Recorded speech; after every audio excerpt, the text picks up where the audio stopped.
Selamat pagi, masih bersama saya Andian Ari Anggra ini.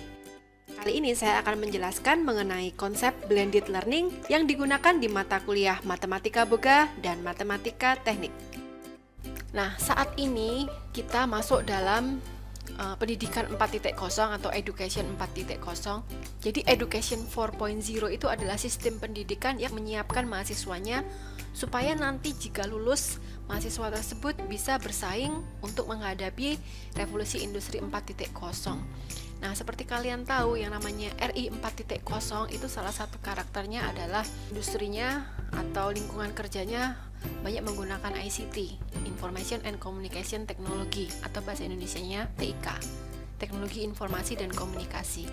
Oleh karena itu, pembelajaran di era 4.0 ini juga harus menggunakan TIK atau ICT. Nah, salah satu pembelajarannya itu adalah disebut sebagai pembelajaran blended learning. Semua mata kuliah saya, ada COVID atau tidak ada COVID, semua mata kuliah saya sistemnya dengan blended learning. Nah, sebelum menjelaskan tentang blended learning, saya jelaskan dulu, coba Anda perhatikan di bawah ini.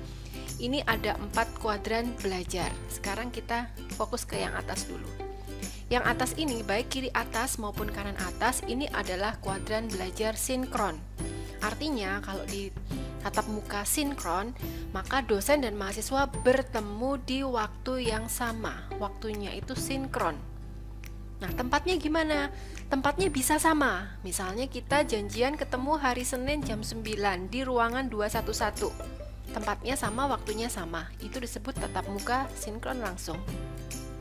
Tetapi kalau kita bertemu hari Senin jam 9 kita bertemu, tapi karena ini kondisi pandemi COVID, saya ada di Jogja, mungkin ada di Klaten, ada yang di Malang, ada yang di Jogja juga, ada yang di Bantul. Nah, kita ketemunya menggunakan teknologi video conference.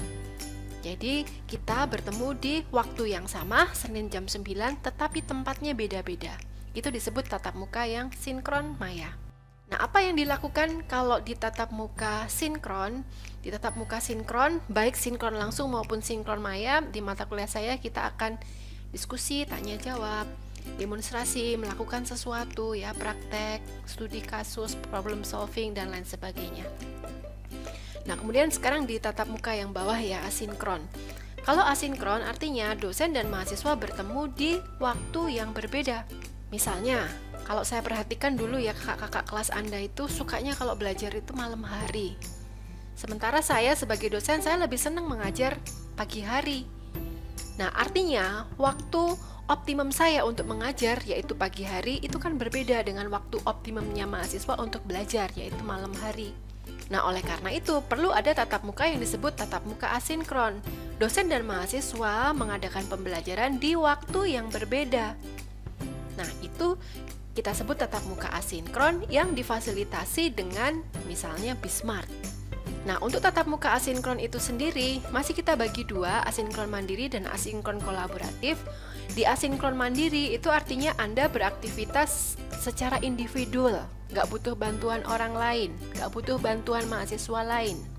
Misalnya, Anda membaca PDF, Anda melihat video saya, atau Anda mengerjakan kuis. Nah, itu asinkron mandiri.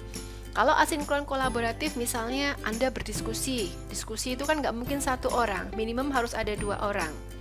Kemudian mengerjakan tugas kelompok dan lain sebagainya, itu asinkron kolaboratif.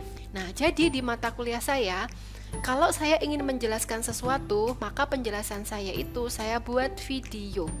Kemudian videonya saya unggah di Bismart, sehingga Anda bisa melihat video itu kapan saja, di mana saja. Bagi Anda yang waktu on-nya untuk belajar jam 12 malam, silahkan kamu ketemu saya jam 12 malam. Bagi yang suka belajar subuh, silahkan kamu ketemu saya saat subuh. Sementara saya sendiri sukanya mengajar pagi, jam 7 sampai jam 12 itu waktu optimum saya. Jadi, mari kita bekerja sendiri-sendiri di waktu optimum kita masing-masing.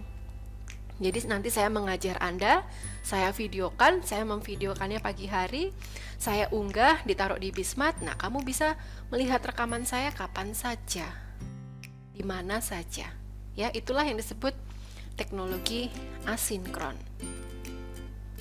Nah, kalau yang disebut blended learning itu adalah Suatu perkuliahan, suatu proses pembelajaran yang mengkombinasikan 4 jenis tatap muka ini.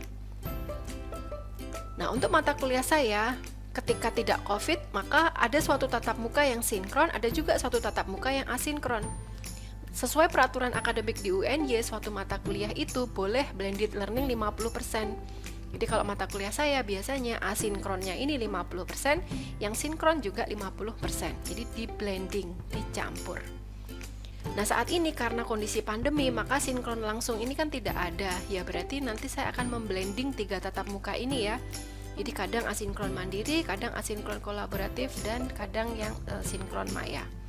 Nah, kurang lebih seperti itu ya yang akan dilakukan di mata kuliah matematika. Nah, karena sekarang sedang dalam kondisi pandemi, maka tatap muka sinkron langsung ini kan tidak ada. Nah, oleh karena itu, nanti di mata kuliah ini saya akan memblending, mencampur 3 atau 2 dari tatap muka ini. Ya, jadi asinkron maupun sinkron maya. Nah, ketika kita bertemu di sinkron maya menggunakan video conference, maka saya tidak akan menjelaskan materi kuliah kepada Anda. Materi kuliah sudah saya videokan, saya letakkan di sini. Lalu apa yang akan dilakukan saat sinkron maya? Ya, kita diskusi. Ya, jadi ketika sinkron maya, saya akan melakukan aktivitas-aktivitas yang saya butuh jawaban cepat dari Anda. Saya bertanya, Anda menjawab. Nah, itu kita lakukan di tatap muka yang sinkron maya menggunakan video conference. Nah, untuk video conference ini silahkan Anda download 2 provider video conference yang populer sering digunakan di UNY, yaitu 1 Google Meet dan 2 Zoom. Kira-kira seperti itu gambaran tatap muka yang akan kita lakukan di mata kuliah matematika teknik maupun mata kuliah matematika boga. Oke, demikian penjelasan saya tentang konsep blended learning di mata kuliah ini. Terima kasih.